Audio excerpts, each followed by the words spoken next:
Olá, amigos! Meu nome é Ângelo Belchior e nós vamos começar aqui o módulo 3. Nós vamos falar sobre interface visual, né? A gente vai falar basicamente aí sobre XAML ou como nós construímos as nossas interfaces visual para os Xamarin Forms, né? Utilizando XAML, né? Você que terminou aí o módulo 2 que foi sobre MVVM, né? Talvez o MVVM seja um dos pilares mais importantes aí que a gente tem no desenvolvimento para as Xamarin Forms. A gente vai tratar daquela letrinha V, né, que nós temos o Model, View e View Model, né? Nós vamos falar da View, né, da interface visual.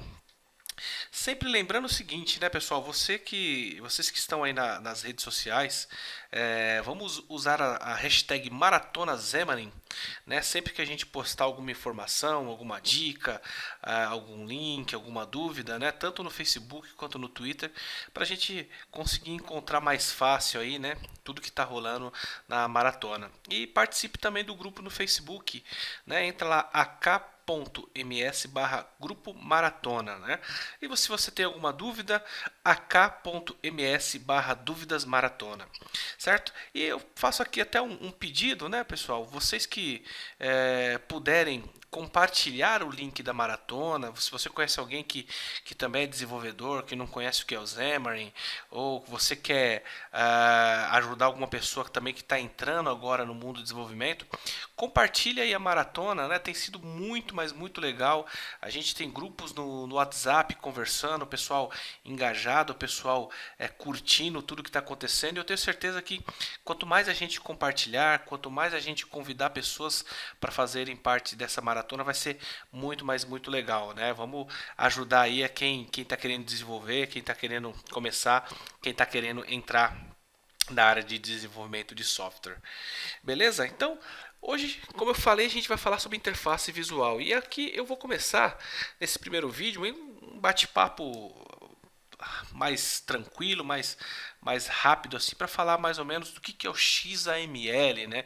O que seria essa linguagem aí, né, que a gente utiliza para desenhar as nossas telas, né? Porque não sabe, o XAML, né, ele significa Extensible Application Markup Language, e é uma linguagem que foi baseada no XML, né? É uma derivação do XML. XML é muito poderoso por causa disso, né? Ele permite você estendê-lo de várias e várias maneiras. E o XAML ou XAML, né? É muito comum a gente falar o XAML ou XAML, é uma linguagem declarativa que foi baseada no XML. Beleza? Um dado interessante que essa linguagem ela foi criada há muito tempo, né? A gente está falando aí de 2008, 2009, né? Quem já trabalhava nessa época de desenvolvimento talvez tenha ouvido falar do projeto Avalon, né? Que foi, digamos que surgiu a partir daí, né, o XAML. E nós tínhamos tecnologias como o WPF, né? A Microsoft naquela época veio com alguns pilares, né? Ela veio com o Windows Presentation Foundation, Windows Workflow Foundation e o Windows Communication Foundation, né? O WPF, WF e o WCF, né? E o WCF até hoje é muito usado, né? É uma tecnologia muito legal, apesar de ter muitos anos aí, mas eu, por exemplo, trabalho e atuo em clientes que utilizam um WCF assim, de maneira utilizando bastante WCF, assim, vários binds e enfim, né, tá bem viva ainda essa tecnologia, certo? E o WPF, o XAML, o nosso XAML, quando ele surgiu, a gente conseguia fazer aplicações em WPF, né? Posteriormente a isso, depois veio o Silverlight, que era uma tecnologia que podemos dizer que veio para brigar aí com Flash, e depois o Flex, que era uma tecnologia também derivada do Flash, né? Naquela época onde a gente não falava de HTML5, a gente não falava nada disso. Então veio aí esse Silverlight, não durou muito, né? Durou pouco essa tecnologia, porque depois veio o HTML5 e deu um cacete em todo mundo, né? Expulsou o Flash. Lembro do Steve Jobs falando que o Flash era uma porcaria, que só comia bateria, era uma peneira, vírus, etc. E o Silverlight também, digamos que ele morreu, foi pro limbo, deve estar muito bem enterrado hoje, né? E com o XAML, com o XAML, a gente conseguia fazer telas para WPF, que era desktop, o Silverlight Web e o Windows Workflow Foundation. A gente conseguia até criar aplicações baseadas em workflow utilizando o XAML. E com o passar do tempo ele foi evoluindo, né? Depois que veio a era mobile, a gente começou a utilizar o XML para desenhar as telas do Windows Phone, Windows Store Apps, né? Windows 8, 8.1, né? E ultimamente, nos últimos tempos aí, a gente tem um novo conceito, né? Tanto é que a ideia de WPF, ela meio que morreu assim o conceito, né? De Windows Phone, Windows Store, não existe mais. O que existe é o que a gente chama de UWP, Universal Windows Platform, que é, como o próprio o nome diz uma plataforma universal Windows, né? Então, onde estiver rodando o Windows 10, certo? Aquele aplicativo que for feito para o Windows 10 vai rodar em qualquer lugar que esteja rodando o Windows 10. Significa que você vai fazer um app, certo? Esse app ele vai rodar no desktop, ele vai rodar no mobile, ele vai rodar no HoloLens, ele vai rodar no Xbox, ele vai rodar, que mais? Tudo que tiver no IoT, ele vai rodar no Android, no iOS, agora com os Xamarin Forms, né? no Mac, no Tizen, enfim, onde estiver rodando o Windows 10, óbvio que iOS e Android e o Tizen não rodam o Windows 10, mas por causa do Xamarin Forms que fala isso, mas a ideia do UWP é ser esse universo Windows aí, né? Então, voltando aqui para o Xamarin Forms, também ele agora entra também nesse mundo de XAML, né? Ele utiliza XAML para desenhar as telas. Então, ele estende isso a outras plataformas que não sejam Windows 10, como eu falei, o Android, o iOS, o Mac, o Tizen, que é o sistema operacional da Samsung. Então, o bacana disso é que essa linguagem de XAML, ela é muito flexível e muito legal para se trabalhar. Você consegue de uma maneira declarativa criar interface visual. Então, quem já está um pouco acostumado com HTML sabe mais ou menos do que eu estou falando. Claro, são coisas bem diferentes, mas o conceito, a ideia por trás é parecida, né? E o legal do XAML é que ele já foi feito completamente pensado em ter funcionalidades de binds, funcionalidades de shared resources para trabalhar com styles, static resource, resource dictionaries. Enfim, você consegue estender bastante, você consegue reaproveitar conteúdo de código. Então, isso te dá uma produtividade muito grande. E aí, como eu falei, você trabalha com binds, você consegue criar binds entre controles e propriedades de classe. E isso é um dos pilares que a gente tem no MVVM, no Model View Model. Então, digamos que esse conceito MVVM ele acaba sendo um parceiro quase que perfeito para o XAML, né? É claro que você também tem o Code Behind. O que seria o Code Behind, né? Imagina que você tem uma página escrita em XAML e você tem um código por trás dela, onde você pode escrever o seu C# para interagir com os controles que estão desenhados na tela. Como vocês viram lá no módulo 1 do MVVM, a gente evita muito escrever códigos no Code Behind, justamente para a questão de teste, para a questão de reaproveitamento de código, etc. Claro que isso não é regra, né? Às vezes você precisa fazer algo mais complexo, algo que seja dinâmico, então você vai precisar escrever no Code Behind, ou tratar algum evento que é de tela mesmo, uma animação, alguma mudança de estado, enfim. O Code Behind ele existe, ele pode ser utilizado, mas a ideia do MVVM, quando você pega mesmo, você vê que é muito mais produtivo, né? Isso que é uma coisa Muito interessante. Outro ponto interessante que a gente precisa destacar é o seguinte: lembra que eu falei que nós temos o XAML do UWP, Universal Windows Platform, que é a ideia de você rodar tudo, rodar aplicativo em qualquer Windows 10, né? Seja no mobile, HoloLens, Xbox, etc. Certo? E nós temos o XAML que é usado no Xamarin Forms. E aqui eu falo que é o seguinte: essas duas linguagens, por mais que sejam XAML, elas têm algumas diferenças, né? É importante a gente destacar isso. Quer dizer que você não pode, por exemplo, pegar um código que está dentro de uma tela ou de uma aplicação UWP, se você pegar aquele código, você não tem uma compatibilidade se você copiar e colar para dentro do Xamarin Forms. Existem algumas diferenças, né? E o que a gente pode já adiantar de diferenças, basicamente é isso daqui, né?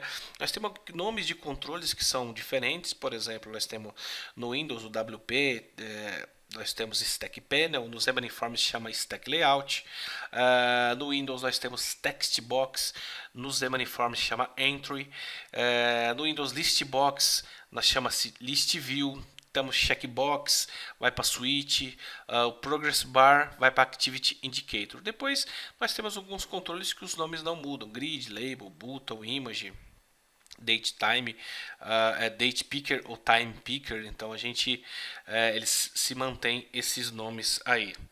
Outra coisa interessante também são a questão de como a gente escreve o bind, né? Praticamente como a gente declara, né? Geralmente no Windows a gente utiliza o data context, nos Xamarin Forms a gente chama de bind context. Você viu com certeza aí no módulo 1 o Schuff mostrando aí como a gente conecta uma view model, né? A ideia é depois que o bind property, né, a declaração da ligação, né, da criação do bind se mantém da mesma maneira. Então você tem o bind property, o item source também, que são os itens que você vai fazer um bind numa list view, por exemplo, continuam com o mesmo nome, item template, data template, etc.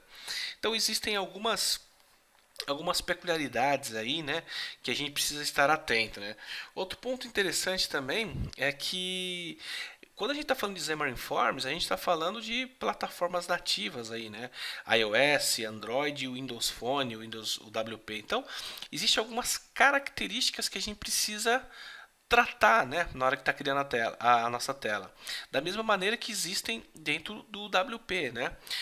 Aqui eu faço um paralelo interessante, que esse trecho de código ele diz o seguinte: no content page, que é um tipo de página, a gente vai ver um pouco mais para frente, aí, entender um pouco mais. Eu estou dizendo que o paging, que é uma propriedade, quando estiver no iOS, eu vou ter o top, né, a parte top do page vai ser 20, eu vou ter um valor de 20. No Android e no Windows Phone vai ter 0, certo? O que significa isso? Significa que eu consigo customizar essas informações por plataforma. No WP tem alguma coisa parecida, que é o seguinte: como eu faço um aplicativo e esse aplicativo ele pode rodar no Xbox e no desktop e num mobile, por exemplo, eu tenho inputs diferentes. O que seriam inputs? É a forma como eu lido com o meu aplicativo, né? No mobile é via toque, certo? No desktop é mouse e teclado. E no HoloLens, por exemplo, eu não tenho nada, eu só gesticulo com a mão. No Xbox eu tenho um controle. Então esses inputs eu trato de uma maneira específica lá também, certo? Então você vê que tem algumas peculiaridades, é por isso que o XAML e o do Xamarin Forms e do WP, eles têm essa diferença, né? Mas eu acho que depois que você entende, você acaba levando numa boa, não é nada crítico, né? Digamos assim. Certo? Eu vou mostrar aqui, na verdade, para quem acompanhou lá o nosso módulo de revisão, eu mostrei justamente essa tela aqui, onde a gente cria uma interface visual nativa aqui para as três plataformas. Eu queria apenas dar um zoom aqui nesse código. Espero que vocês estejam enxergando bem aí esse código. Mas veja que interessante, né? Quando a gente fala que é XML, nós temos lá na primeira linha a declaração da versão, encode, etc. E nós temos uma maneira muito declarativa de criar a nossa página, né? A nossa interface visual. Então eu estou dizendo que é um table page. Eu estou informando quais são os namespaces, uma característica do XML, né? Que são onde existem. Todo mundo tenta clicar nesses caras aqui, né? Se você está na sua casa, muito provavelmente você copiou e colou aí essa URL schemas.microsoft.com /winfx/2009/XAML, certo? Mas isso aí são apenas namespaces, né? São apenas informações que definem a estrutura de como deve ser validadas essa página ou essa estrutura XML, né? E aqui nós temos a parte ali de x2.class, tá vendo que eu tenho xml ns2.x, certo? E depois eu tenho x2.class. Então, primeiro que eu estou declarando aqui, digamos que esse x ele me representa um namespace, certo? Se você tivesse no C Sharp, seria como se fosse um pacote, né? Mesmo namespace. E eu estou dizendo namespace 2.class. Class é um objeto desse namespace. E aí eu estou dizendo que o valor desse objeto é mypage.mainPage. Se você for analisar, eu tenho um code behind dessa página aqui. E eu tenho uma classe C Sharp.C Sharp que está dentro do pacote chamado myapp. E o nome dessa classe vai se chamar mainPage. É basicamente o que está dizendo isso daí, né? Depois nós temos um tablepage.children, então eu sei que eu tenho um filho, né? Por quê? Porque o conteúdo da minha página, né? Alguns outros elementos chamam de content, mas nesse caso aqui ele chama de children. Eu estou adicionando um filho esse meu children, que é um content page. Na verdade são dois, né? Nós temos aqui um profile e nós temos aqui um settings, né? O content page também é um tipo de página e aqui eu coloco um stack layout. Esse stack layout ele empilha controles tanto verticalmente quanto horizontalmente. Eu falei verticalmente e horizontalmente, vocês não viram, mas eu mexi com a mão errado aqui, tá? Então, vertical, né, de cima para baixo e horizontal da esquerda para a direita. É um trabalho isso aí, né? Decorar esse negócio aí, eu sempre erro, né? Ainda bem que vocês não viram minha mão mexendo aqui, mas enfim. O stack layout, ele tem como a propriedade orientation, que indica se é vertical ou horizontal, tem como padrão ser vertical, significa que eu vou empilhar um em cima do outro. Se fosse horizontal, seria um ao lado do outro, certo? Sempre começando de cima para baixo, né? No caso do vertical, e indo da esquerda para a direita, no caso do horizontal, certo? Então aqui eu digo que eu tenho uma caixa de texto chamada username, com placeholder, no caso username, uma caixa de texto com placeholder chamado password, um botão, e aí eu tenho um command para esse botão, vocês viram tudo isso aí que o Shof mostrou, né? E depois eu tenho outra página aqui que seria uma de settings, ela não está implementada. O resultado, deixa eu só voltar aqui, ó, é isso que vocês podem ver. Então a gente tem uma interface nativa, certo? Desenhada, escrita uma vez só e compilada nativamente para cada plataforma, né? Isso que é uma coisa interessante. Também voltando um pouco na revisão, para reforçar uns pontos, a gente falou muito nativo, a gente fala nativo.